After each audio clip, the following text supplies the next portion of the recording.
तो चलिए हम सीखते हैं कि एसी में पंप डाउन कैसे किया जाता है, गैस स्टोर कैसे किया जाता है स्प्लिट टाइप एयर कंडीशनर में। तो इसके लिए चाहे स्प्लिट एसी किसी भी कंपनी का हो उससे मतलब नहीं होता है, सारे सिस्टम सेम होते हैं, पंप डाउन का तरीका सेम होता है।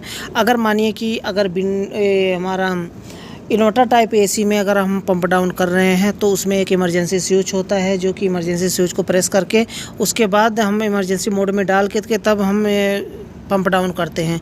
लेकिन नॉर्मल एसी में, नॉन इन्वर्टर में कैसे भी करके आप चालू एसी में आप पंप डाउन कर सकते हैं। इसका तरीका जो होता है ना, ये सक्शन लाइन किसी एसी में सक्शन लाइन ऊपर होता है और ये डिस्चार्ज लाइन यानी कि लिक्विड लाइन नीचे होता है। तो इससे मतलब नहीं होता है चाहे ऊपर हो या फिर नीचे हो, तरीका सेम होता है। पहले ये समझना होगा आपको कि इसका जो रेफ्रिजरेंट का रनिंग है वो किस तरह से काम करता है। इसे हम खोल देते हैं। सक्शन लाइन का सर्विस वाल्व, ये डिस्चार्ज लाइन का, लिक्विड लाइन का सर्विस वाल्व। पहले आपको ये समझना होगा कि ये रेफ्रिजरेंट का रनिंग किस तरह से होता है। मैं इस पर एक वीडियो बना रखा हूँ, लगभग 25 मिनट का वीडियो है। उसमें इतनी बारीकी से मैं बता रखा हूँ कि रेफ्रिजरेंट का रनिंग कैसे होता है। अगर उस वीडियो को आप देख लेते हैं तो कभी लाइफ में आप कभी नहीं भूलेंगे, सारी लाइफ आपके काम में आएगा, आपके दिमाग में बैठ जाएगा। इतनी बारीकी से मैं बताया हूँ, कभी कन्फ्यूजन ही नहीं होगा कि रेफ्रिजरेंट रन कैसे करता है। इसमें मैं थोड़ा सा बताऊँगा, इसमें मैं खोल के नहीं बताऊंगा, लेकिन उस वीडियो में मैं खोल के बताया हूँ। उस वीडियो को देखना हो तो नीचे डिस्क्रिप्शन में लिंक मिल जाएगा, या तो आई बटन में फ्लैश हो रहा होगा, वहाँ से क्लिक करके उस वीडियो को देख लीजिए। पहले इसे देख लेना है, उसके बाद उस वीडियो को देख लीजिए बाद में। तो यहाँ पर देखिए, एक ये पतला वाला पाइप ये लिक्विड लाइन है और ये मोटा वाला पाइप ये सक्शन लाइन है। रेफ्रिजरेंट रन कैसे करता है, कंप्रेसर के डिस्चार्ज से जब रेफ्रिजरेंट निकलता है, डिस्चार्ज फेंकता है, तो पहले कहाँ जाता है, पहले जाता है कंडेंसर में। कंडेंसर में जा कर के उसके बाद कंडेंसर से जब आउटपुट निकलता है तो कैपिलरी में जाता है, ड्रायर फिल्टर में जाता है, ड्रायर फिल्टर से कैपिलरी में जाता है, कैपिलरी के रास्ते से इस लिक्विड लाइन में इसमें आता है सर्विस वाल्व में। अब यहाँ से आता है, अब इसके रास्ते से ये चला गया, देखिए पतला पाइप में ये चला गया कूलिंग कॉइल में। ये पाइप पतला वाला डिस्चार्ज लाइन जो फेंक रहा है चला गया कूलिंग कॉइल में, नीचे इंडोर में। अब इंडोर में कूलिंग किया, कूलिंग करने के बाद ये मोटे पाइप के रास्ते से वापस सक्शन लाइन के रास्ते से चला गया कंप्रेसर में। ये एक साइकिल कंप्लीट हुआ। फिर से वही क्रिया होगा कि ये कंप्रेसर फेंकेगा, कंडेंसर में जाएगा, कंडेंसर से आउटपुट निकलेगा, कैपिलरी के रास्ते से इसे सर्विस वाल्व के रास्ते से चला गया कूलिंग कॉइल में, कूलिंग कॉइल से वापस ये सक्शन लाइन के रास्ते से वापस आ गया रेफ्रिजरेंट। यही इसका साइकिल होता है। अब देखिए, अब इसे पंप डाउन कैसे करना है, यानी कि गैस हमें स्टोर करना है आउटडोर में। अब गैस आउटडोर में स्टोर कब किया जाता है, क्यों किया जाता है, इसका भी एक जैसे कि मानिए कि एसी को हम एक जगह से अनइंस्टॉल करके दूसरी जगह पे इंस्टॉल करने वाले हैं, तो क्या गैस को हम उड़ा देंगे? नहीं, क्योंकि गैस महंगा आता है। गैस को हम उड़ाते नहीं हैं, बल्कि उस गैस को हम आउटडोर में स्टोर कर लेते हैं। तो वही स्टोर करने का जो क्रिया होता है, उसी प्रोसेस को हम पंप डाउन कहते हैं, ताकि गैस हमारा वेस्ट ना हो और गैस को स्टोर कर ले, दूसरी जगह पे इंस्टॉल करने के बाद उसी गैस को हम रिलीज़ कर दें, दूसरा गैस हमें चार्ज करने का ज़रूरत ना पड़े। तो उसके लिए अब देखिए, पहले हमें क्या करना है कि गैस को स्टोर करना है, यानी कि खींचना है अपनी तरफ। ये यहाँ से खींच रहा है ना, यहाँ से अपनी तरफ खींच करके आउटडोर में स्टोर करना है। तो पहले कौन सा वाला हमें बंद करना है, पहले दिमाग लगाइए इस बात को, ताकि आप अगर इस तरह से दिमाग लगा लेते हैं ना तो कभी लाइफ में कभी भूलेंगे नहीं। आपको पहले कौन सा बंद करना है ताकि गैस आउटडोर में स्टोर हो जाए। ये डिस्चार्ज लाइन है ना, ये लिक्विड लाइन, ये फेंक रहा है, यानी कि इसे हमने पहले फेंकने वाले को बंद करना है, ताकि फेंकना बंद कर दें। फेंकना जब बंद कर देगा तो जितना सिस्टम में गैस होगा वो खींच करके सक्शन लाइन के रास्ते से खींच करके आउटडोर सिस्टम में स्टोर कर देगा पूरे गैस को। तो हमें क्या करना है, अगर मानिए कि इसको हम बंद कर देते हैं पहले, तो खींचना बंद कर देगा। इसको जब हम मोटे पाइप को पहले बंद कर देंगे तो खींचना बंद कर देगा और जितना भी रेफ्रिजरेंट होगा वो फेंक देगा। यानी कि कंडेंसर में कुछ भी नहीं गा, आउटडोर सिस्टम में कुछ भी नहीं बचेगा, सब फेंक देगा, इंडोर सिस्टम में चला जाएगा। तो इंडोर सिस्टम में हम गैस को स्टोर नहीं कर सकते, क्योंकि उसमें इस तरह से सर्विस वाल्व नहीं होता है कि हम गैस को लॉक कर सकें। लॉक करने का कोई ऑप्शन नहीं होता है इंडोर में।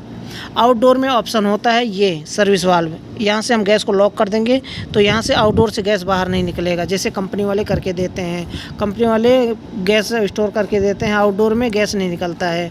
जब हम एसी को इंस्टॉल करते हैं तो वही गैस को हम रिलीज़ कर देते हैं। तो इसे हम बंद करेंगे पहले, तो ये इंडोर में चला जाएगा सारा गैस, लेकिन नहीं, हम पहले इसको बंद करेंगे।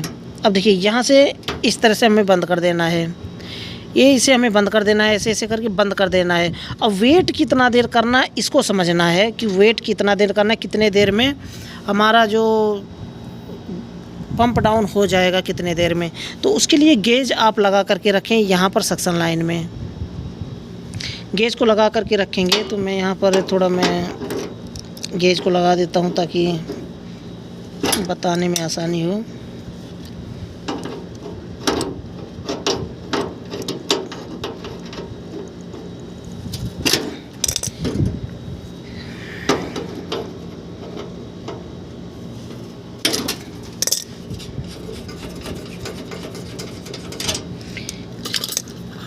कुछ एसी ऐसे होते हैं जो कि लिक्विड लाइन में और सक्शन लाइन में दोनों में वाल लगा होता है, लेकिन इसमें ऐसा नहीं है। इसमें सिर्फ सक्शन लाइन में वाल लगा है जहाँ से हम गैस चार्जिंग कर सकते हैं। तो यहाँ से हम इसे लगा देते हैं, इस तरह से लगा के रखना है।